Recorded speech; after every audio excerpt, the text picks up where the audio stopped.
Еще один обыск в селе Веселое Судакского района. К делегату Курултая Шевкету Усманову пришли российские силовики. Дома были два сына и его жена Эльмира.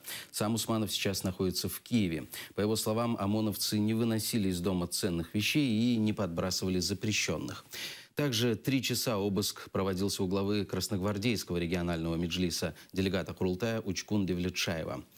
Пришли с постановлением Киевского районного суда Симферополя. Искали огнестрельное оружие. Сам он в это время находился на работе. Жене не дали возможности позвонить мужу. Позже силовики уехали на работу к Девлетшаеву, где его и допросили.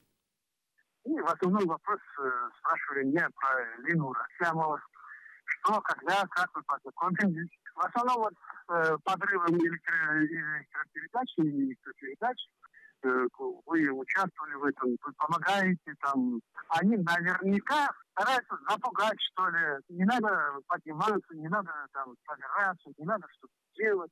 Я в этих дни как раз совершаю сейчас спектакль проводить у себя в районе. И афиши все уже привезли, все раздаю, хожу, как говорится. Может быть, и это тоже влияет.